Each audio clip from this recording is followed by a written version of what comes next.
Want to hear 25 remote work experts share their amazing strategies and processes for building successful remote work companies and remote team?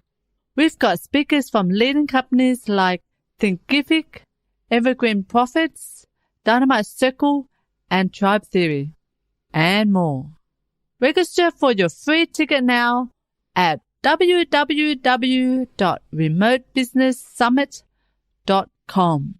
That's right, www.remotebusinesssummit.com. We'll see you there, November 18 to 22. Woohoo! Welcome to Founders Connect podcast. We help lifestyle entrepreneurs to grow their business online and create a happier marriage. Did you know that approximately 45% of marriages end up in divorce and 65% of all startups fail due to founder conflicts? Well, we're here to change that. Each week we bring you an inspiring guest and practical tips to help you with business, relationships, and sustainable living. Now let the fun begin!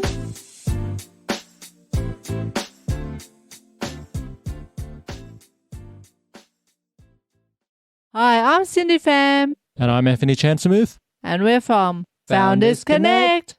I have with me Kimberley Bringas, who is a remote HR expert specializing in building successful remote teams using her 3-part framework of being proactive, intentional, and human. I love that. Her areas of expertise include developing remote-specific HR best practices, building and stewarding vibrant and inclusive company cultures, partnering with managers to foster trusting and accountability-based relationships, and conflict management. That's a lot to unpack in there, and we'll go through some of that in a moment. And Kimberley was also formerly the senior HR manager at remote company Olark, which is not busy putting the human back into HR. You can find her salsa dancing, planning her next travel adventure, or experimenting with a new recipe. What's your latest recipes, Kimberley? Ooh, since it's fall, I've been really into stews, curries, soups. The biggest tip I can give people is if you really want to up the flavor in any recipe, whenever it calls for any vegetables, like especially root vegetables, roast them first. Make sure they're beautifully seasoned. And any herbs, put them in the last couple minutes of cooking is really, really key. And that's going to really pump up the volume in your soups. Trust me. My friend disagrees with me, but I'm going to be having her test out one of my soups in a little bit, and I think she's going to change her mind. There you go. Yeah, we're rooting for you on that one. Love it. So welcome to the show. Now, where are you physically based right now? I'm in Denver, Colorado. Awesome. Okay, you're in the mountains. That's really, really cool. I'm in the Gold Coast in Australia, so we're demonstrating that remote work can work. Yes. That's actually right. And so Kimberley is one of our speakers on the Remote Business Summit. You're going to be talking about how to build a strong and attractive remote culture. Now, let's rewind. And how did you get into the world of HR? And when did you know, like, the first inkling that you were like a people person? I've been a people person my entire life. I actually started teaching when I was 13. It was part of the requirement when I was training for my first degree black belt. So very early on, I, started in this beautiful space of being able to teach, interact. I had little kids from the time I had the 4-year-olds to 12-year-olds. And I've actually found being HR, not a lot has changed. We tend to have the same needs, the same wants, the same desires, but just being able to communicate that and adapt to adults. HR was not a career that I thought I was going to get into, but life sometimes is a funny way of putting you where you need to be, not necessarily where you think you want to be. I actually started in operations. I was an office manager to start with, and that was really kind of my first taste of being able to create very engaging, friendly, kind of human-focused environments. Now, those were physical environments because I was actually managing and running an office. But the relationships I built with my team members there and my managers were something that I found to be very special. And so when I joined Olark over 5 years ago now, I actually started in an operations type role, but I was intrigued since they were like, we actually need somebody who's also willing to be remote. And I was like, remote in an operations role? What? That's a thing? So it was incredibly intriguing. And I was really, really drawn to the company they were building, their core values, kind of their vision, where they wanted to go. And I was the people ops person of one at one point, and my COO asked me, what do you want to do? And when I kind of looked at everything, I'm like, actually, I've been taking on a lot of HR related projects. I think I should just do HR. That I think makes sense for me, and will hire for some other key people ops roles. So both remote and HR were not something I kind of focused on career-wise, but those two have ended up being this beautiful just marriage, mainly because the challenge of taking the concept of human, right, but then trying to combine it with remote, like how do we maintain those levels of connection, create a very human-focused, work environment culture, was just a very, very exciting prospect. And I'm, to this day, still not gotten bored with it. There's just still so much to grow, so much to develop. And then on top of it, the remote community is by far one of the most open and engaging communities. There's this desire and this passion to teach each other, to learn from each other. There's not a high ego. People just really want to, see the possibilities of remote and push those bounds. And I feel very privileged and fortunate to kind of find my way into remote, specifically from an HR focus. Yeah, that's really interesting in terms of just the intersection between two distinct worlds. And I think that an emerging trend in obviously remote work, and that's why we're doing this summit. And even though the remote technology has been around for decades now, like a couple of decades, when companies, large corporates, started to outsource their work to India and different places, but it's only recently where we're calling it the freelance economy or the gig economy, and that's taking off. And then people are working from home, cafes, wherever, co-working spaces. And then companies are starting to embrace that saying, well, it's actually, that's what the people want. So we have to, from a HR perspective, it becomes an attractive reason to operate your company in that way, because like people want to be flexible. And so if we're not offering that, then we're basically losing out, because, the quality talent are kind of making that demand, saying, well, this is how we want to work, and you need to offer that. Now, it's not for every company, as you would know, but certainly it's a growing area. I'd like to ask you about a courageous moment in your history. And that can be, whether it's personal, it could be career, whatever you like.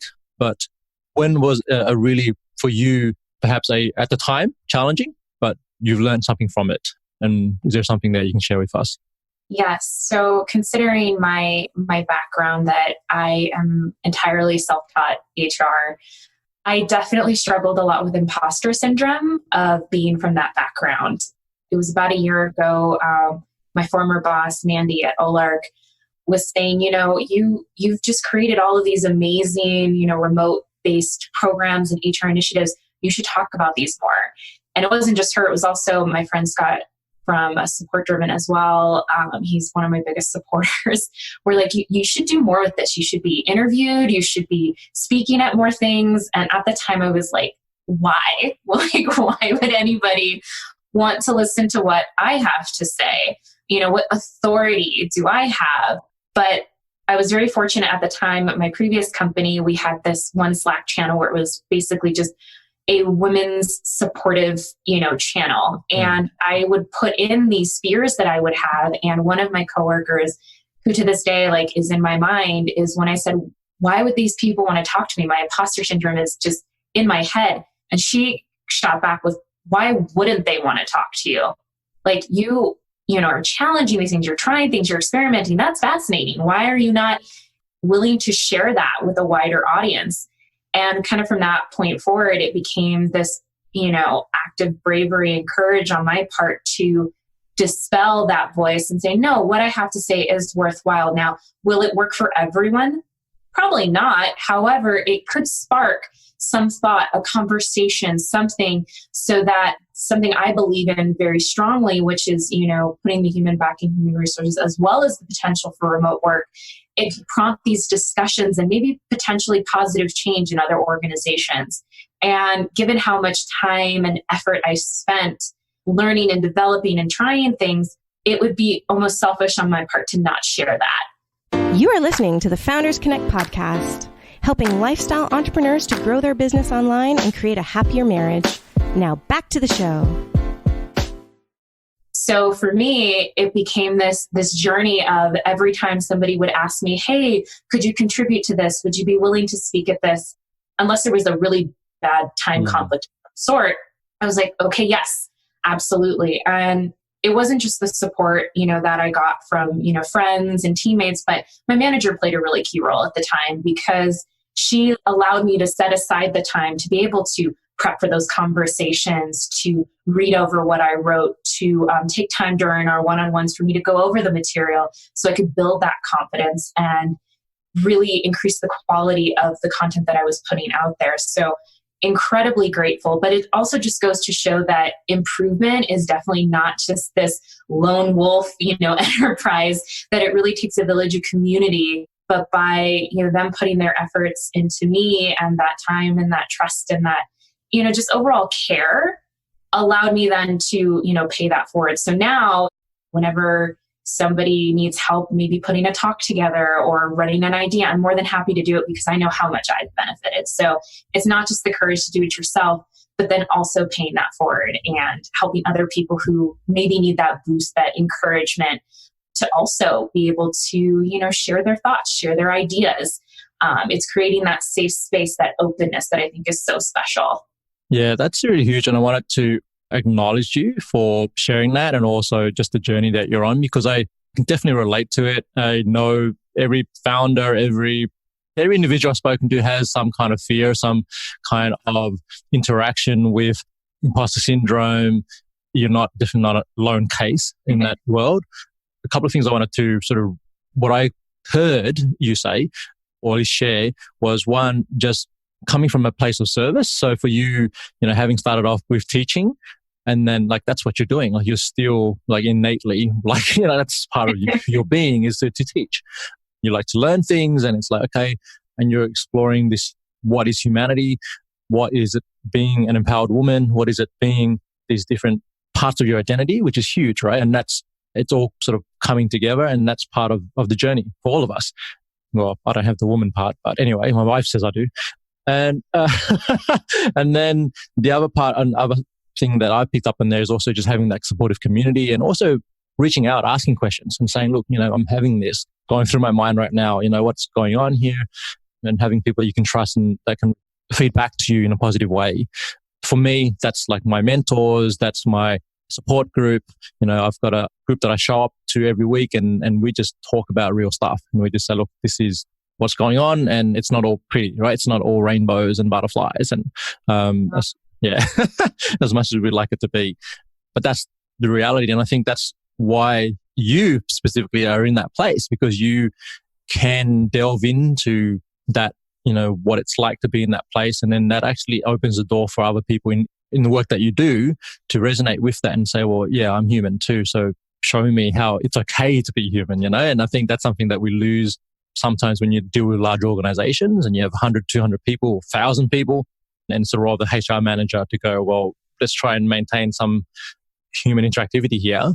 That's my little rant, but I just wanted to commend you on sharing that because that's really valuable. And I know anyone listening to this can go, yep, can totally relate to that. And I want to hear you tell me more about how to build a dynamic culture. So why do you feel that it is important right now to talk about remote cultures and building a strong culture and an attractive culture within organizations?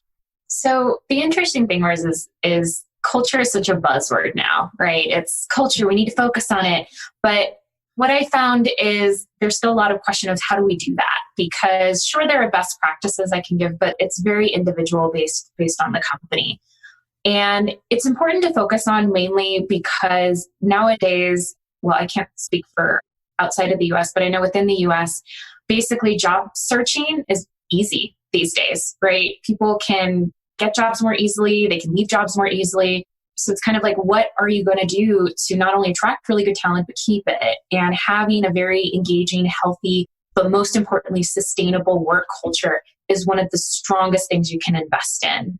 And I'm not saying companies purposely overlook it or, that there's any bad intentions there. I don't think that's it at all. It's just when you add this remote component to it, it just becomes that much more complex. Because I remember when I was an office manager, I would see people walk through the door and I could immediately know how they were doing. Oh, they're looking like they're having a good morning. That person, they are in a mood. Ooh, he looks really sick. I was notorious for sending people home where I'm like, you leave. You're ill. You shouldn't be here. You need to go home and rest. But when you're in a remote setting, a lot of those cues, a lot of those things that help really kind of give that human connection, human focus is not there anymore. So you have to be more intentional about how you're creating that culture, and understand that just because you have a best practice that maybe works in one of your offices may not translate to remote, and understanding that it may take time and effort to figure out what those changes need to be, what new things need to be implemented, what you need to change. And specifically as a leadership team, having a growth mindset is really important, of understanding that remote is not just, here's a laptop, here we put some Zoom and Slack and all of these other tools on it. Good, you're remote now, you're done, right? It's not that. There's so many more aspects that need to be implemented and thought about. And so, as far as the importance of it is understanding that it's just not a quick change. It takes investment, it takes time, it takes resources, and it takes the right people to do it. Yeah, absolutely. I'm really, really excited to have you share best practice, or not even just best practices, but your insight around that, because I know you've been in this space for a while. So let's wrap up this conversation with, I'd like you to finish this particular sentence. It's not about HR. What is it really about? I would say it's not about HR in the sense of focusing on always doing things right. It's about being willing to try and experiment. Specifically, human resources, it's in there. It's human, right? Which means you have to adapt, you have to try things. And unfortunately, people come with the HR baggage from their previous companies where, it was always about protecting the company and not about the people. So it's kind of moving away from that and looking at how can somebody in an HR role balance the company and the human needs there. That you'll never get the perfect 100% balance where everything and everybody is happy. And happy is just, a subjective term anyways. But it's about trying, being willing to try. Yeah, it's about experimentation, as you say, and growth. Thank you, Kimberley. So again, for you listening, we are talking about how to build a strong and attractive remote culture. Kimberley will be sharing her insights at the summit, which is happening on November 18 to 22. You can register your free ticket at www.remotebusinesssummit.com. And Kimberley, for people to connect with you, I know you're active on LinkedIn. Do you have a website or any other way that people can connect, or do you prefer LinkedIn is the primary method? LinkedIn's the best way to get a hold of me. I love having conversations with folks. Please don't be shy. If you have questions about HR, remote, anything, I'm always happy to have those intro chats and hopefully point you in the right direction. So yes, LinkedIn is the best method to reach out to me. Yep. So that's Kimberley Bringas, Bringas. I'll put a link to Kimberley's profile in the show notes. So just make sure you click through there. And if you are looking for someone to speak about building attractive cultures and remote cultures, then this is your woman. So basically reach out to Kimberley and invite her along and help her with her, saying yes to things. So there we go. Thank you. And we'll see you on the summit, Kimberley. Thank you. Really looking forward to it. Thanks for tuning in. And remember to live passionately, purposefully, and confidently. Till next time.